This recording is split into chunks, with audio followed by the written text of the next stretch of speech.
Salut à tous, on se retrouve aujourd'hui pour une présentation d'un jeu un tout petit peu connu, Ragebusters. Alors cette vidéo est un peu particulière, j'ai hésité entre faire des règles puis une partie comme je fais d'habitude. Alors ce que je vais faire c'est que je vais vous présenter le matériel, je vais faire un tour des mécaniques principales du jeu sans rentrer forcément dans tous les détails précis, ça va pas être un livre de règles. Et je m'attarderai peut-être sur les points de règles particuliers dans la partie que je ferai ensuite. La partie que je vais faire ensuite, c'est celle-là, c'est le premier scénario de la campagne. Donc il n'y a pas vraiment de spoil dans... Enfin en tout cas pour la première mission, il n'y aura pas de spoil, hein, c'est des missions... C'est plus un jeu de missions, et il y a des missions qui ont été liées en campagne, avec une petite notion de conservation d'équipement et de compétences. Donc il y a pas, sur cette première mission, il n'y aura pas de spoil particulier, il n'y a pas d'événements ou de côté histoire qui interviennent, donc pas de souci là-dessus. Moi ça fait plusieurs fois que je rejoue cette partie-là d'ailleurs, je l'ai gagnée une fois. Et voilà, ça ne posera pas de problème. Donc le jeu sur la table prend beaucoup de place, comme vous pouvez le voir sur la vidéo. Là j'ai placé ma vidéo de sorte d'avoir un angle de prise de vue qui soit assez sympa. Donc évidemment au fond on voit un peu mes étagères. Avec une disposition centrale pour le plateau de jeu. À gauche, vous avez les plateaux des 4 personnages que je vais jouer. Au fond, si je zoome un petit peu, j'ai toutes les différentes cartes qu'on peut utiliser dans le jeu. Vous voyez qu'il n'y en a pas trop, j'ai mis ça sur un support de carte de visite, c'est bien pratique. J'ai un petit rangement pour quelques jetons de loot. Des jetons, des petits rangements pour mes dés aussi sur le côté. Hop. Ici, donc, vous avez le setup du plateau. Au fond, enfin juste sur le... Ici, vous avez la piste d'alarme. Donc la piste avec pré-alarme qui déclenche l'alarme. Et il y a une autre piste qui est pour tout ce qui est action post-alarme. Donc une fois que l'alarme est déclenchée. Dans ce premier scénario, il n'y aura pas d'action de post-alarme, puisque une fois que l'alarme se déclenche, si on n'a pas gagné de scénario, on a perdu le scénario. On est limité dans le temps pour ce premier scénario. Ici, donc c'est une de mes boîtes de rangement pour les tokens, je m'en sers pour le setup, mais après on n'y touche quasiment plus, peut-être pour les soldats. Donc voilà, c'est présent ici, ça va me permettre de stopper mes dés. Ici, je me suis fait une petite tête de jeu. Petite tête de jeu, pourquoi? Parce que le jeu comporte des mots-clés. Alors les mots-clés, vous allez en retrouver sur différentes choses. Vous en avez sur les cartes ennemies qu'on retrouve ici, là-bas au fond. Mais ils sont expliqués sur les cartes, donc il n'y a pas trop de soucis. Par contre, vous allez en retrouver sur le matériel des personnages. Donc je vais zoomer un peu dessus. Vous avez par exemple le mot-clé de la compétence, là, qu'on voit sur la droite ici. Ici, c'est une compétence avec un mot-clé. Sur les armes, vous avez des petits mots-clés ici. Et sur les cartes, il peut y arriver qu'il y ait des mots-clés sur les cartes. Mais principalement, c'est sur les armes, les compétences et les ennemis. Donc, tout ça pour dire, j'ai fait une petite aide ici, qui peut être modifiée en fait en fonction des personnages que je vais avoir et des armes que je vais avoir. Donc c'est des mini-cartes que j'ai faites, avec le résumé des compétences. Donc je peux faire ça en recto verso. Ça permet d'avoir que les compétences qui sont présentes en jeu, d'en ajouter une s'il y en a une nouvelle qui arrive, et d'avoir une recherche plus rapide de ces compétences-là. Donc on va passer tout de suite, je vais faire un tour du matériel ou pas. Alors le matériel, je vais me remettre en plan fixe. Le matériel est plutôt de bonne qualité, sur les plateaux n'ont même pas... À un moment ils sont un petit peu soulevés, mais ils sont pas grand chose, il y en a qu'un qui s'est un peu modifié. Mais vous voyez qu'ils sont bien plats. Les figurines, je pense que vous avez vu pas mal d'unboxing sur le jeu, donc il n'y a pas de... Elles sont très très bien les figurines, il y a beaucoup de détails.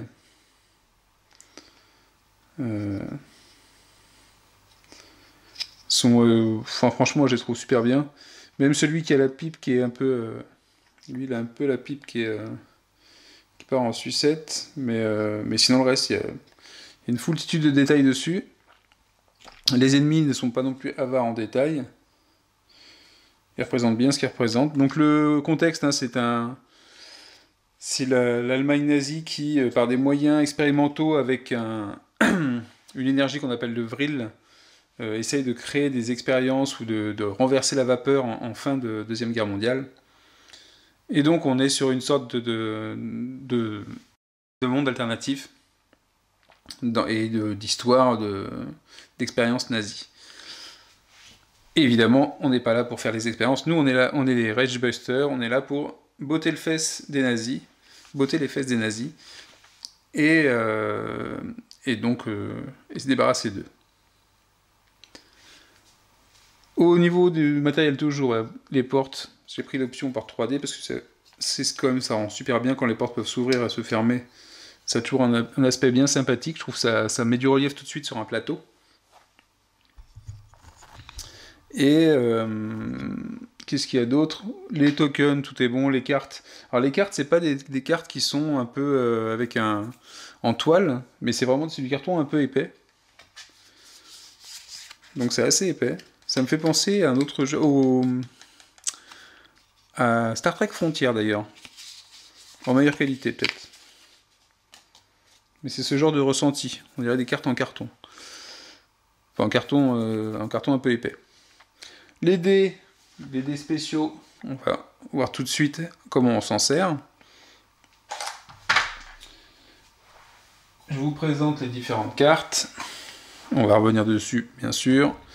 Vous avez le bruit avant l'alarme, le bruit après l'alarme, enfin tout ce qui est action après l'alarme, les ennemis, les blessures, les cartes de mission. Les cartes de mission, à quoi elles servent? On va venir en détail dessus de toute façon, quand on fera l'apparition. Mais dessus, on nous résume en fait à quoi correspondent les différents pions de soldats, qu'on va voir ici. Et ensuite, vous voyez que les cartes ennemies vont nous indiquer en fait le type d'ennemi qui apparaît. En fonction du pion, qu'on a 1, 2 ou 3, qu'est-ce qui apparaît comme ennemi? Et donc, en fonction de la lettre, on aura une figurine différente et des valeurs de caractéristiques différentes. Hop, si je descends, c'est mieux. Ok, mais on va voir ça en détail. Donc matériel très bon, évidemment vous avez des... Il y a aussi des grosses figurines, que ce soit dans les extensions ou dans le jeu de base. Elles sont vraiment super sympas, j'adore celle-là. Et mon boss préféré. Ils se sont amusés dans les labos, franchement.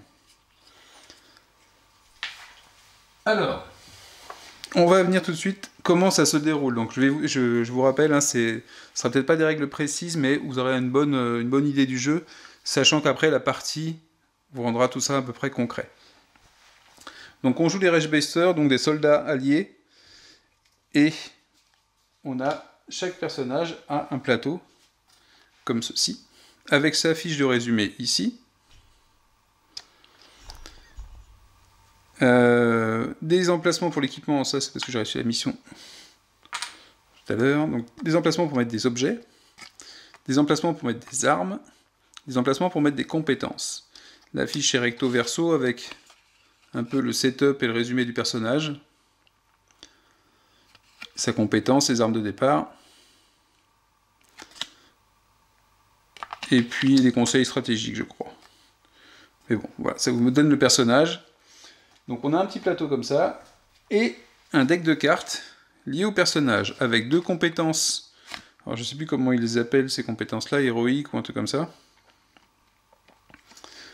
Et le reste, donc ça va être 10 cartes ou 12 cartes, 1, 2, 3, 4, 5, 6, 7, 8, 9, 10, donc 10 cartes plus de 12. Et le reste, et ces cartes-là vont nous permettre de faire des actions dans le jeu. En plus des actions classiques. Parce que c'est là où vient d'ailleurs, pour moi, le sel du jeu, hein, c'est d'avoir un système d'action qui n'est pas simplifié, au contraire, qui est peut-être complexifié, mais pour la bonne cause. À savoir que un personnage dans Rage Buster va pouvoir faire 2 actions standards, parmi... Donc je prends la petite fiche pour m'en rappeler, mais un déplacement, donc un déplacement c'est un déplacement d'une zone, une attaque, on peut fouiller, on peut recharger un équipement, on peut piocher des cartes, donc en fait c'est un peu se récupérer ou analyser la situation, c'est simulé par le fait de piocher des cartes pour améliorer son deck, enfin c'est sa main de cartes plutôt, déverrouiller ou ouvrir une porte, donc c'est 2 actions différentes hein, quand même, récupérer, donc c'est pour au cas où on serait HS ou on serait par terre, se remettre de nos émotions. Donc ça, ce sont les actions standards, sachant que l'attaque et le déplacement, on a le droit de les faire qu'une seule fois par tour. Je ne peux pas faire 2 déplacements, ou je ne peux pas faire 2 attaques en tant qu'action standard. Et c'est là que les cartes rentrent en jeu dans Rage Buster. À savoir que sur chaque carte, donc à part les 2 cartes héroïques qui sont une grosse action et qui sont les plus puissantes du deck, sur chaque carte, vous avez quasiment 2 possibilités pour chaque carte. Soit l'utiliser pour une action ou un événement, donc quelque chose qui va réagir à un contexte, à un événement, soit l'utiliser comme bonus. Donc les icônes sont très bien faites. Ici, ça indique la catégorie d'action. Ici, c'est un événement, ça veut dire que ça réagit à un contexte. Par exemple, jouer cette carte après l'attaque d'une unité ennemie. Voilà, on a le contexte. Ici, ça veut dire qu'on défausse la carte après utilisation. Et ici, c'est le bruit, parce que le bruit est important dans le jeu. C'est un jeu un peu d'infiltration. Quand même, c'est pas un gros jeu de bourrin et un gros jeu rapide. C'est peut-être ça qui va surprendre beaucoup de monde. C'est que c'est pas le jeu qu'on pose en 1 heure, on se fait un rush et on a terminé la partie, on le remballe vite. Non, c'est un jeu plutôt tactique qui mise plus sur l'infiltration que sur la grosse explosion. Il y en aura quand même, mais c'est pas l'objectif du jeu. On rentre pas pour tout défourailler. Donc ici c'est de l'événement, et ici c'est une action gratuite, ça veut dire qu'en plus des actions standards, quand je joue une carte comme ça, j'ai le droit, c'est une action gratuite, et je fais l'action qui est indiquée dessus. Sachant que je n'ai pas de limite de main, c'est-à-dire que quand je pioche des cartes, par une action standard, je pioche 2 cartes, j'ai aucune limite de main. Donc ça veut dire que je peux très bien parfois cumuler 2 cartes à chaque tour, ou un peu plus, et à un moment toutes les utiliser dans une sorte de gros combo, parce que je vais en avoir besoin. Et c'est là l'intérêt de Rage Buster, c'est d'avoir un certain tempo. Entre le moment où on va faire quelques actions, peu de choses, mais préparer d'autres actions plus tard, étudier la situation, et tout d'un coup, quand ce sera nécessaire, parce que là ça devient urgent de le faire, déclencher plusieurs cartes, les combiner éventuellement si c'est possible.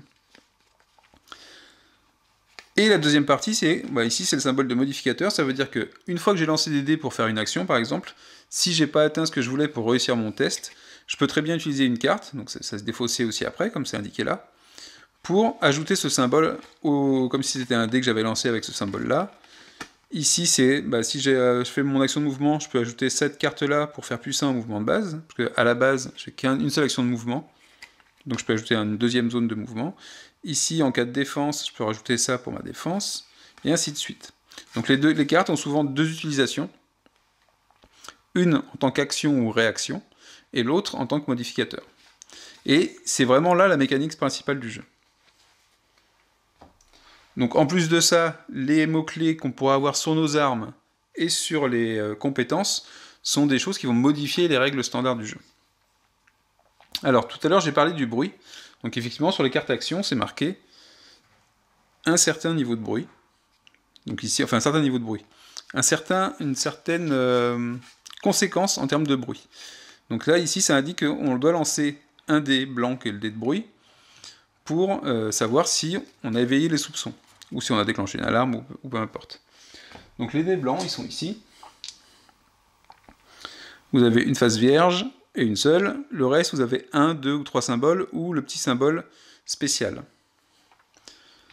Donc quand je fais un test de bruit, c'est très simple. Je lance mon dé. Ici, j'ai fait 2 en bruit.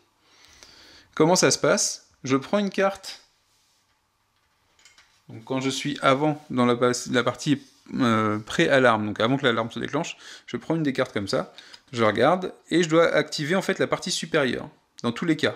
À partir du moment où j'ai au moins fait un bruit, parce que le niveau de test du bruit c'est 1, je dois prendre une carte bruit. Ici il y a marqué que je peux défausser 2 cartes, ou ajouter 2 dés de bruit à mon total. Donc ça veut dire que soit je choisis de défausser une carte, voilà, soit je lance 2 dés supplémentaires et je cumule avec ce que j'ai déjà eu comme niveau de bruit. Ensuite, j'ai un chiffre qui indique, si jamais, avec les dés que j'ai lancés, ou le lancer précédent que j'ai fait de bruit, j'ai atteint ce niveau-là de bruit, 7, et je dois réaliser également la deuxième partie de la carte, qui est forcément plus compliquée pour nous, puisque ici, par exemple, j'ajoute une patrouille ennemie apparaît et elle est soupçonneuse. On reviendra sur les états des patrouilles. Donc vous voyez qu'en faisant du bruit, ça ne va pas forcément faire arriver des renforts, mais ça augmente le risque et ça a une possibilité de partir en sucette.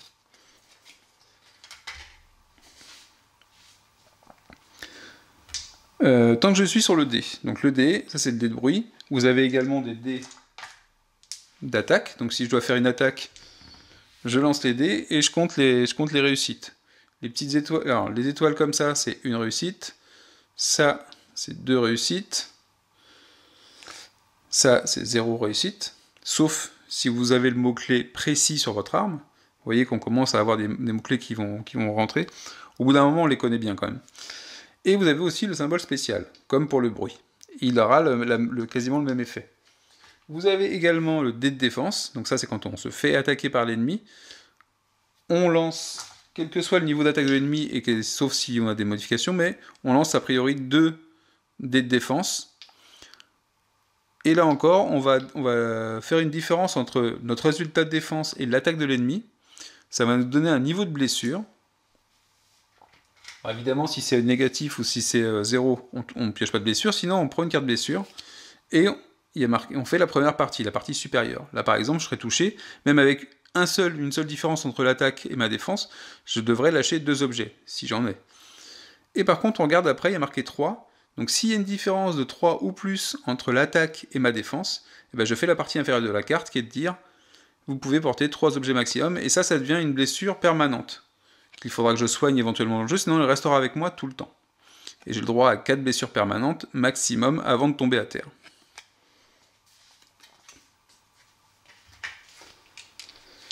Donc les dés de défense, les dés de bruit et les dés d'attaque, j'ai les 3 ici, ont tous ce petit symbole spécial. Ce petit symbole spécial, il a 2 fonctions dans le jeu, je vais le trouver.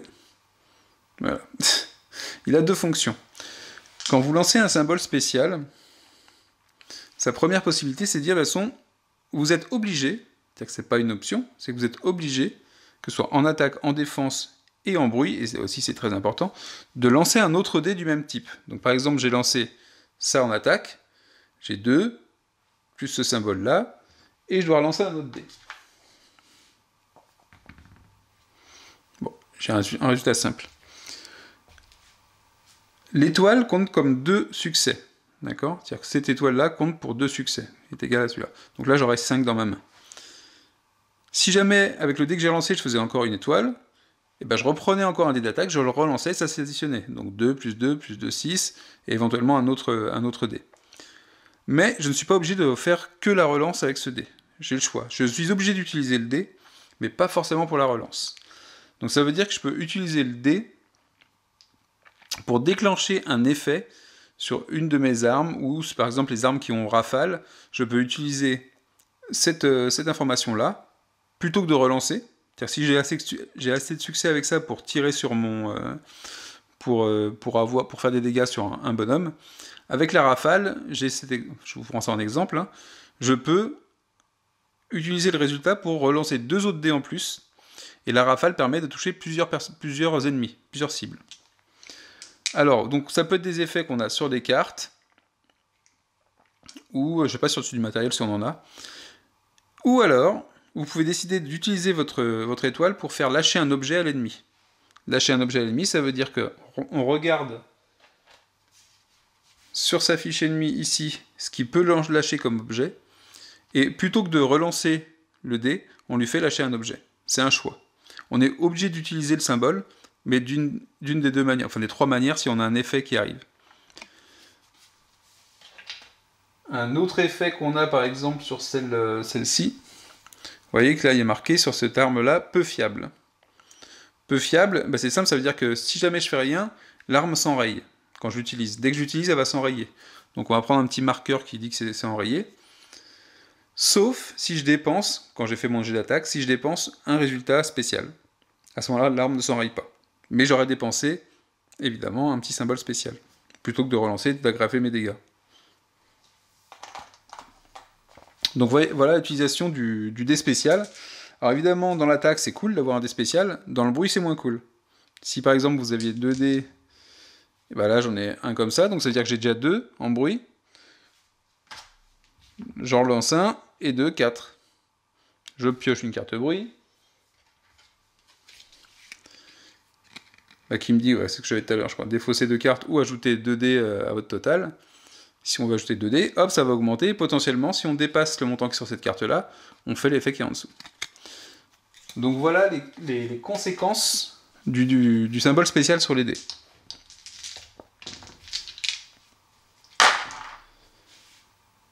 Donc j'ai vu la fiche de personnage, on a vu les dés, on a vu les actions qu'on pouvait faire, et pourquoi on avait des cartes. Chaque personnage a un deck de cartes. Donc il y a beaucoup de personnages dans le jeu. Dans le jeu de base, il doit y en avoir 5 ou 6. Et évidemment, avec les stretch goals, il y en a pléthore, plus les extensions, et ainsi de suite, il y en a quand même pas mal. Et ils sont tous très bien, que sur les figurines ou les cartes. Alors j'ai pas regardé encore le détail, savoir s'il y avait des profils similaires, mais ça vous donne une grosse variété de rejouabilité de différents scénarios, même du même scénario potentiellement. J'ai parlé rapidement des cartes ennemies, donc on va voir une carte ennemie, comment elle est faite. Donc ça vous rappelle l'ennemi, donc c'est les soldats. Les soldats, ce sont ceux-là, dans le jeu de base, parce qu'il y a d'autres soldats qui viennent dans une extension. Donc ici, on vous rappelle, ça c'est la valeur d'attaque du soldat, la valeur du combat en mêlée, et la défense du soldat. Donc il faudra faire au minimum ça, pour faire une blessure au soldat. À part les boss et certains ennemis peut-être, mais généralement ils peuvent tous encaisser qu'une seule blessure. Dès qu'on les blesse, ils sont éliminés. Donc ça veut dire que si j'obtiens 4 succès en attaquant ce soldat-là, je l'élimine. Si j'obtiens moins, je l'élimine pas, il n'a pas de trace de blessure, il fait comme si de rien n'était. À côté des valeurs, donc ici 4, ça veut dire que quand ils attaquent, moi j'ai besoin de faire 4 en défense, quand ils font un tir, ou 3 en défense quand ils sont au contact. Ils sont un peu moins bons au contact qu'en tir à distance. Le petit plus 2 à côté, c'est très facile, c'est que quand vous avez 3 ennemis qui vous tirent tous dessus, vous faites pas 3 jets de dés. Et là, c'est un truc qui est, je trouve, plutôt cool, c'est qu'ils tirent tous, de toute façon, tous les ennemis du même type vont vous tirer dessus, ils vont se regrouper, et pour chaque ennemi, en plus du premier, vous allez ajouter le petit bonus qui est à côté. Donc par exemple, si vous avez 3 ennemis qui vous tirent dessus, il y en a un qui a 4, et les 2 autres vont faire plus 2 et plus 2, donc 4 aussi, ça fera 8 en tout. Et donc vous ferez un jet de défense par rapport à la valeur d'attaque qui est de 8. Et on fera la différence entre votre défense et la valeur d'attaque pour savoir si vous avez une blessure et quel niveau a votre blessure. Ici vous avez les mots-clés mais avec leur explication, donc ça c'est plutôt cool. On n'a pas besoin de se référer à la documentation pour le voir. Ici je pense que c'est les scénarios dans lesquels interviennent ces soldats-là. Enfin ici, c'est marqué en plus ici. Ça c'est la mission de campagne. Et ici les différents scénarios je pense. Et ici, ça vous indique quel type d'objet il fait tomber quand vous le faites tomber un objet. Bon, ça, c'est le perso de la carte. Il y a des chiens dans le jeu, par exemple. Le chien, vous avez remarqué, lui, il fait rien tomber, parce que le chien ne porte pas d'objet. Et au pire, il portera un journal, et ça ne nous intéresse pas. Donc il a évidemment pas d'attaque à distance, une grosse attaque au contact, une bonne résistance qui, je pense, simule aussi le fait qu'il soit rapide et que ce soit difficile de l'attraper. Donc rapide, également il l'est dans les termes de jeu, c'est-à-dire qu'il peut se déplacer de 2 zones, lui, et pas de bras, pas de chocolat, il peut pas ouvrir de porte, forcément, c'est un chien. Et qu'il est plus entraîné à attaquer qu'à ouvrir des portes. Vous avez également des scientifiques dans le jeu de base qui, eux, vont laisser tomber des objets d'un type un peu particulier, des objets vrils, donc que j'ai pas encore vu d'ailleurs, parce que le scientifique dans le scénario de la première mission, il est au fin fond du plateau. Il est par là-bas, et a priori on n'a pas besoin d'y aller spécialement là-bas, sauf à récupérer l'objet. Et donc ça veut dire qu'il faut être énormément en avance pour le faire, et c'est un scénario qui demande d'aller assez rapidement, donc j'ai pas encore réussi à faire ça. Et vous voyez que ce scientifique, il a quand même un mot-clé qui est lâche, ça veut dire qu'il va pas aller chercher le contact, lui. Il va s'éloigner des zones où se trouvent des personnages de type héros.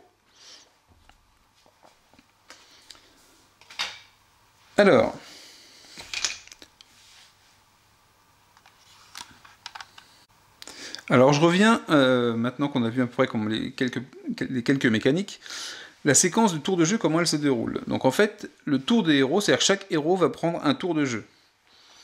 Donc il va faire ses 2 actions de base, il va utiliser ses cartes, potentiellement. Déclencher du bruit, on va voir après les conséquences du bruit quand il y a des patrouilles, où on le reverra précisément en jeu. Une fois qu'il a fait son tour de héros, il y a un tour de l'ennemi. À chaque fois qu'un héros va jouer, les ennemis vont également avoir un tour de jeu. Et c'est super important. Parce que non seulement vous avez donc un tour de jeu, vous avez un tour pour le héros et le tour de l'ennemi, mais tout ça est pris dans un round. Ça veut dire quoi? Ça veut dire qu'un round va représenter toutes les actions de vos héros, plus les actions de l'ennemi pendant ce temps-là, mais qu'à la fin d'un round, en fait, on fait progresser l'histoire. Donc ça veut dire que le marqueur d'alarme augmente d'1. Donc le marqueur d'alarme, il est ici. Hop. Donc ici, c'est parce que ça doit être dans les stretch goals, ça. Je sais plus d'ailleurs. Donc ici, il commence à 1. Si on n'a pas fait avancer le marqueur par d'autres biais que parce qu'on n'a pas fait de bruit, parce qu'on était assez bon, à chaque round, donc une fois que tous les joueurs ont joué, hop, il va augmenter de 1. Donc vous dites, sur ce premier scénario-là, ça va jusqu'à 6. Si on arrive ici, on perd le scénario, si on n'a pas terminé le scénario avant. Il y a d'autres scénarios qui pourront en prendre plus de temps avant de déclencher l'alarme, et je crois qu'il y en a encore un autre. Je sais plus. Mais le truc, c'est que à chaque fin de tour d'un joueur, le tour ennemi a lieu, et la première chose qu'on fait, c'est que si jamais il y a des ennemis présents en alerte sur le plateau de jeu, on fait avancer de 1 ce marqueur-là. Donc si on a tendance à laisser trop d'ennemis en état d'alerte tout au long de la partie, et ben à chaque fois on va avoir potentiellement, et ça peut être fait 4 fois, éventuellement parce qu'on a 4 personnages, donc on pourrait très bien se dire que si vraiment on gère mal les choses, on avance de 4 places, rien qu'avec les ennemis en alerte. Si en plus on arrive à la fin du round, hop, on avance d'1, vous voyez que la partie peut être très rapide si on n'y fait pas attention.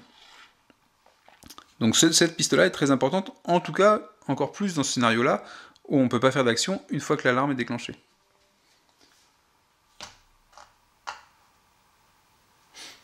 Donc voilà, j'ai un round, tous mes héros font des actions, à chaque fois qu'ils ont terminé leur tour d'action, on fait un tour ennemi. Le tour ennemi, en quoi il consiste? Ici, je vous prends la petite fiche qui résume tout, il y a les symboles de l'autre côté. C'est simple, donc on vérifie au début du tour des ennemis s'il y a des ennemis qui sont alertés. Alors alertés, c'est quoi? Je vais prendre un petit marqueur qui est là. Donc vous avez, les ennemis peuvent avoir 3 états. Comme on appelle ça, c'est tranquille ou... je sais plus. Enfin, ils sont insouciants, quoi. Ensuite, après, ils sont soupçonneux. On met un petit marqueur. Ça fait un peu penser à Metal Gear Solid. Quand les ennemis vous détectaient dans Metal Gear Solid, qui est un jeu vidéo, d'Hideo Kojima, eh bien, d'un coup, ils avaient un petit point d'exclamation, ou, enfin, du moins, ils avaient un petit état différent. Et là, c'est représenté par ça, ils sont soupçonneux. Et puis, si vraiment ils sont encore soupçonneux, ils sont toujours en soupçon et qu'ils vous voient, ils passent en alerté. Donc le statut alerté, c'est ce petit symbole-là. Donc si au début du tour d'un ennemi, il y a des unités qui sont alertées, on fait avancer le fameux marqueur de mission que je vous ai fait voir là-bas. Ensuite, toutes les unités ennemies qui sont alertées, donc qui sont dans une chambre, dans une pièce où il y a ce petit symbole-là, se déplacent en position d'attaque. Ça veut dire quoi? Ça veut dire que ceux qui tirent, comme ceux dont l'action principale est de tirer, ils vont rester, s'ils peuvent tirer dans la phase de combat, ils ne vont pas bouger. Et par contre, ceux qui doivent se battre au contact, ils vont s'approcher, en se déplaçant d'une zone.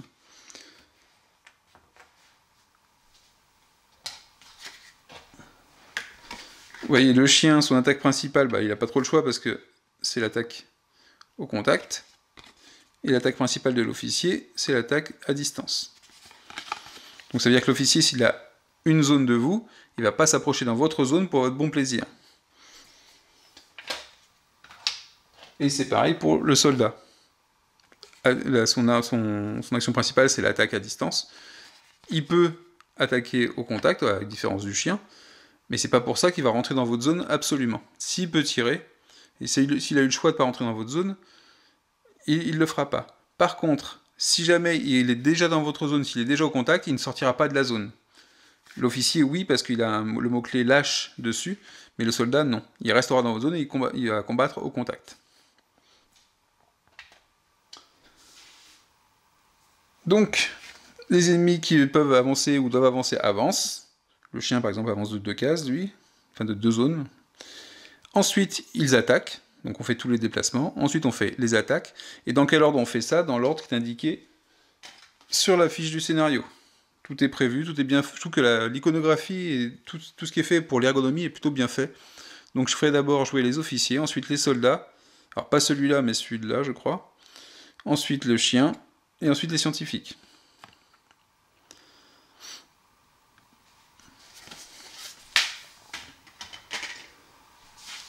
Donc ça, on fera les jets de défense à chaque fois qu'on a besoin. Et à la fin, une fois que tout le monde a attaqué, on vérifie que des héros sont dans la ligne de mire des ennemis. Pourquoi? Bah, si par exemple j'avais des ennemis ici, et un statut d'alerte, et des ennemis soupçonneux à cet endroit-là, et que j'ai un héros qui a débarqué ici, à la fin du tour des ennemis, c'est-à-dire qu'ils n'ont pas réussi à l'éliminer, il est toujours là, et qu'on est en état soupçonneux, on passerait en état alerté. Alors l'exemple n'est pas super bon parce que normalement l'ennemi qui est soupçonneux n'attaque pas. Seuls les ennemis alertés attaquent. Mais voilà, c'est l'idée de dire, enfin ici je pourrais être comme ça. En fait ce qui pourrait se passer c'est que l'ennemi est soupçonneux, j'ouvre la porte, à ce moment-là l'ennemi peut me voir, s'il est ici, et à partir du moment où il me voit pour la première fois, il augmente de 1 l'état de la salle. Et il peut le faire qu'une seule fois par tour et par joueur. Donc ça veut dire qu'il serait en alerté, et qu'à ce moment-là, à la fin du tour, enfin si ça se passait à la fin du tour, eh ben, il augmenterait son niveau. Donc, je ne sais pas si vous avez compris, mais pendant la partie, ça vous paraîtra plus clair. Alors, une fois que tout le monde a joué, une fois qu'on a fait les tours ennemis, et qu'on termine le round, c'est-à-dire tous les héros ont joué. La fin de round, c'est très simple, c'est que tous les joueurs qui ont moins de 5 cartes piochent une carte. On avance le marqueur de round, donc c'est pour ça que c'est important de ne pas trop l'avancer pendant les phases ennemies. Et ensuite on récupère les jetons ordre. Alors, je vais venir aux jetons ordre. Vous avez ces jetons ordre qui représentent des plaquettes de soldats, les plaques de soldats, hein, les fameuses, avec un ordre du tour. Quand on joue, avant l'alarme, avant de déclencher l'alarme, on joue dans l'ordre que l'on veut. C'est-à-dire que n'importe qui peut dire, bah, je joue en premier, toi tu joues en deuxième, toi on va voir, et puis bah, tiens c'est toi finalement qui vas jouer en troisième, et ainsi de suite. Donc on va placer, au fur et à mesure qu'on joue, on va placer les marqueurs dessus, et à la fin du round on les récupère. Là où ça a de l'importance, c'est qu'une fois que l'alarme a sonné, on ne contrôle plus l'ordre du tour. Donc c'est un peu la panique, et du coup c'est simulé par le fait que on va distribuer au hasard à chaque personnage un jeton qui va indiquer dans quel ordre il agit. Et donc du coup la coordination sera beaucoup plus difficile dans cet ordre-là. Voilà à quoi servent les petits marqueurs et leur ordre. Et pourquoi il y a un numéro d'ordre surtout dessus. Et une fois qu'on a terminé le round, on en commence un nouveau, donc on récupère ça, on décide qui est-ce qui commence, quand on est avant l'alarme, sinon on tire au hasard après l'alarme. Un truc important aussi. Donc j'espère que ça vous va. J'essaie de ne pas faire trop dans le détail, assez rapide. On a vu que dans les actions de base, il y avait l'ouverture de porte. Et on a vu que dans nos actions, il y avait pas mal d'actions qui faisaient du bruit. Le moindre bruit peut dégénérer. C'est pas parce que... Pensez un peu à ce que faisait, je sais plus, c'est Merry ou Pipin dans Le Seigneur des Anneaux. Quand il fait tomber un petit truc dans un puits, ça fait un tout petit bruit. Au départ, il se passe rien, puis d'un coup, on entend les grondements et les tambours. Bah là, c'est un peu ça, c'est que le petit bruit que vous allez faire, si vraiment, en tirant la carte bruit, ça peut dégénérer, faire arriver des patrouilles, et ainsi de suite, et vous mettre un peu dans l'embarras pour la suite du scénario. Et parmi ces bruits, il y a le bruit des portes. Les portes vont faire du bruit quand vous allez les ouvrir. Donc par exemple, au tout début du scénario, vous voyez que la première action qu'il faudra qu'on fasse, c'est d'ouvrir cette porte, et décider qui est-ce qui va l'ouvrir, parce que c'est une action de base, d'ouvrir la porte. Et elle ne se trouve pas, enfin je ne l'ai pas vu en tout cas sur cela, dans les actions des cartes. Donc je vais devoir dépenser une action de base, et je sais que derrière, il y a des ennemis. Je ne sais pas quel type d'ennemis, combien ils sont, mais je sais qu'il y a des ennemis. Et qui vont être révélés, ces ennemis, dès qu'ils me verront. Ça veut dire que dès que j'ouvrirai la porte, il y aura une ligne de vue entre cette zone-là et mes personnages, pas celle-là. Ça passe le mur, donc ils ne nous voient pas. Et puis ils font pas attention à ce que fait l'autre. pour les besoins du gameplay, je pense. Donc une fois qu'il y aura une ligne de vue, je vais révéler le soldat qui est ici. Et je ne sais pas combien ils seront. C'est pas un seul soldat. C'est une patrouille. Ça représente une patrouille de niveau 1. Mais je sais pas comment elle est composée, cette patrouille. Et en plus, je vais faire du bruit. Donc par exemple, je vais dire que mon Quentin, qui est en plus la compétence furtif, va ouvrir la porte. Il utilise son action de base pour ouvrir la porte. Donc hop, il ouvre la porte. Il va falloir faire deux choses à ce moment-là. La première, c'est que j'ai une ligne de vue. Donc tout de suite, je vais révéler cette patrouille-là. Donc comment je révèle une patrouille? Je vais en profiter pour vous le dire. Je prends une carte. Je prends la carte ennemie suivante. Je la retourne. Et là, je regarde pour ce type de patrouille-là. Donc le 1 vert. Ben, je dois mettre le soldat B, enfin les ennemis B et D. Ça correspond dans mon scénario.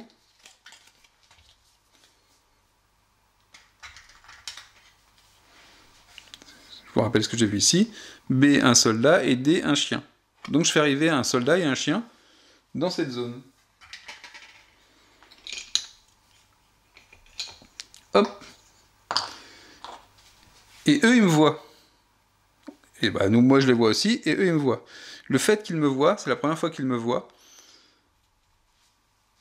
ils passent en soupçonneux. D'accord? Ils sont pas en état d'alerte tout de suite.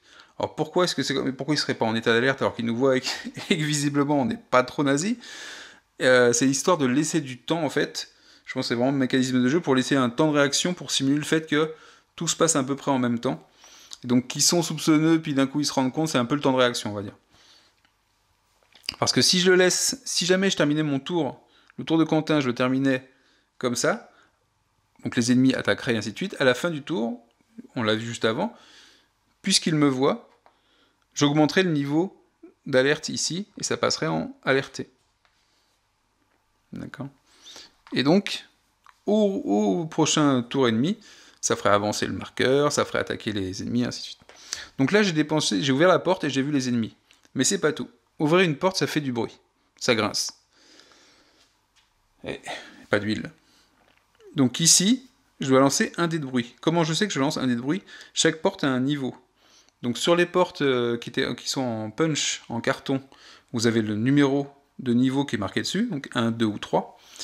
Et sur mes portes 3D, bah c'est pareil. Je vais avoir une lampe, parce qu'en fait c'est une lampe qui a été modélisée. Donc j'ai un niveau. Ici c'est le niveau 1, donc je lance un dé de bruit. Je lance un dé de bruit. Je fais un niveau de bruit, donc ça veut dire que je rate quelque part, je réussis le test de bruit, mais je dois piocher une carte de bruit. Donc là, c'est la fameuse carte, c'est la fameuse où je dois soit défausser les cartes, soit lancer 2 dés de plus. Je vais vous le simuler en même temps, comme ça vous allez vous rendre compte. Je lance, en tout j'ai 1, 2, 3, 4. Bon, coup de chance, cette carte-là, elle faisait quelque chose seulement si j'atteignais 7. Donc il ne se passe rien.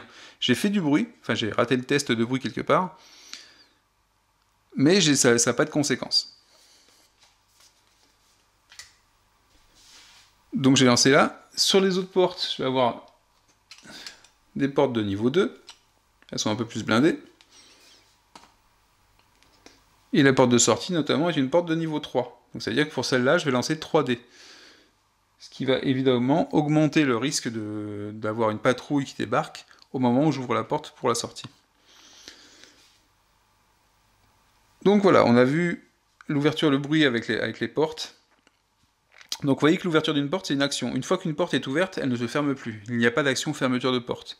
Je pense que, je sais pas si ça a été étudié, je connais pas l'histoire du jeu, mais peut-être que ça a été étudié, mais c'est déjà assez lent comme jeu, de par la mécanique et de par l'intérêt des choix à faire. Donc avoir en plus la fermeture de porte, bloquer les lignes de vue, ça pouvait devenir, je pense, très très pénible. Donc elles restent ouvertes à partir du moment où elles sont ouvertes, je pense qu'on ne prend pas le temps de les fermer, et donc ça veut dire qu'à partir du moment où les portes sont ouvertes, ça veut dire qu'on a en visu la zone qui est en face. Donc ça veut dire qu'ici, les zones, j'ai pas fait le détail tout à l'heure, j'en ai parlé des zones. Ici, vous avez 2 zones dans cette pièce-là. C'est séparé par cette petite ligne ici. Ici, c'est aussi une zone là, puisqu'on a un mur et qu'il y a une porte. Donc ici, la ligne de vue, elle se fait en orthogonale, pas en diagonale, pas en diagonale. Ici, vous avez une ligne de vue, mais elle est fermée pour l'instant par la porte. Par contre, c'est ici, j'ai qu'une seule zone. Il n'y a pas de séparation. Donc ici... Bah, attends, je vous montre quelque chose que vous ne voyez pas sur l'écran. Si. Ici, là, c'est une seule zone. Il n'y a pas de séparation. Ça veut dire que quand ça, c'est ouvert, toute cette pièce-là est visible depuis cette zone-là et cette zone-là. Parce qu'il n'y a pas de séparation, il n'y a que deux zones. Donc à partir du moment où je suis quelque part ici, je vais voir cette pièce-là.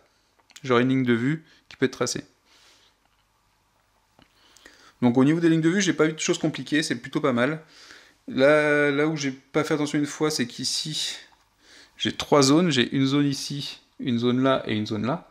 Donc cette zone-là, elle voit celle-là. Enfin, plutôt cette zone-là ici, elle voit cette zone-là et celle-là, mais pas celle-là. Voilà, mais c'est vraiment pas compliqué, et on se pose pas de questions sur la ligne de vue, pas comme dans d'autres jeux. Et voilà, je crois que j'ai fait le tour. Je pense que vous avez une idée de la façon dont ça va se dérouler. Je terminerai par le fait que je vais venir sur les critiques qui ont été faites sur le jeu. Les critiques, c'est quoi? Alors, je pense que la principale critique, c'est que c'est pas un jeu d'action effréné. Enfin, moi, j'ai pas l'impression. Je pense pas qu'on puisse jouer en disant, bah tiens, c'est bon, j'avance, je lance les dés, je fais des attaques. C'est pas zombicide. On n'est pas sur du zombicide avec un thème différent. On est vraiment sur un jeu, c'est presque un jeu de cartes, je veux dire. Ça me fait un peu penser à Street Masters ou Street Masters. On peut-être moins à comboter les cartes, mais c'est vraiment que vous allez pouvoir faire plusieurs actions. Potentiellement, quand j'ai beaucoup de cartes en jeu, vu que j'ai pas de limite de main, je pourrais très bien jouer 6 ou 7 cartes dans mon tour, si j'ai moyen de le faire. Et puis l'ordre dans lequel je vais les jouer va avoir de l'importance. Donc ça va forcément ralentir un peu le jeu, mais il y a des moments où vous allez faire moins de choses. Vous allez dire, ah bah non, je vais pas dépenser ma carte tout de suite, c'est pas le bon moment pour la dépenser, là ça va faire trop de bruit, on va pas prendre le risque. Et donc il y a peut-être parfois des actions où on va seulement faire les deux actions de base, une carte ou deux, pas plus, et c'est tout. Et d'autres moments où on va dire, tiens, allez, 5 cartes, 6 cartes, on va les balancer. Donc en ça, c'est un jeu qui peut être un peu plus lent que ce qu'on pense, que ce qu'on aurait prévu. Les mots-clés. Alors le problème des mots-clés, je fais référence à une vidéo bien connue, où il faut même plusieurs vidéos, celle de Zee Garcia par exemple, de Dice Tower, ou Musino. Effectivement, vous avez des mots-clés. Après, moi je connais beaucoup de jeux avec des mots-clés, et ça m'a jamais choqué. En mots-clés, vous avez ça. Donc un peu des objets. Alors, les objets, vous n'en avez pas 15 000, il faut que vous sachiez ce que ça fait, il n'y a pas de souci. Et les compétences, vous avez 1, 2, 3, 4, 5 pages de compétences. Mais voyez, moi, pour la partie là, voilà, j'ai 18 compétences qui sont sur une seule page. Donc effectivement, ce que moi je reprocherais, c'est de ne pas avoir fait ce genre de choses. Quelque chose qui soit plus rapide. C'est bien d'avoir une aide. Bon, c'est dommage de ne pas avoir des feuilles à part déjà. Mais je préférais avoir une figurine en moins ou un lot de figurines en moins et avoir des aides de jeu qui soient plus sympas. Et même un système encore plus souple de cartes objets ou de cartes, comme ça a été fait dans Thanauser, je crois, il y a des cartes objets, parce que aller voir le livre de règles pour la description d'un objet et son utilisation, ça peut être pénible à force. Donc je comprends la réticence. Moi, quand j'ai commencé à jouer, j'avais le livret de règles et ça m'a pas perturbé plus que ça. D'autant plus quand on est en solo, parce qu'on a le temps. Alors que quand on est à plusieurs, on aime bien aller vite à son tour de jeu pour que les autres puissent jouer aussi. Donc voilà, moi ça m'a pas dérangé. J'ai pas trouvé que j'étais sous les mots-clés et ça m'a pas perturbé, quoi. Les choses qui sont difficiles au départ. Ah, par contre, ça veut pas dire qu'on n'oublie pas les mots-clés. Les mots-clés, moi je sais que j'ai oublié au départ, je pensais bien aux compétences que j'avais, mais j'avais complètement zappé les mots-clés sur les objets. À ma première partie. Au bout d'un moment, je me suis dit, oh là, mais ce mot-clé-là, ça fait quoi? Et c'est souvent en votre faveur. C'est-à-dire qu'en fait, par exemple, le mot-clé précis, ça veut dire qu'une phase dé d'attaque vierge, ça compte quand même comme une touche. Donc c'est super important. Donc, faut pas oublier cela.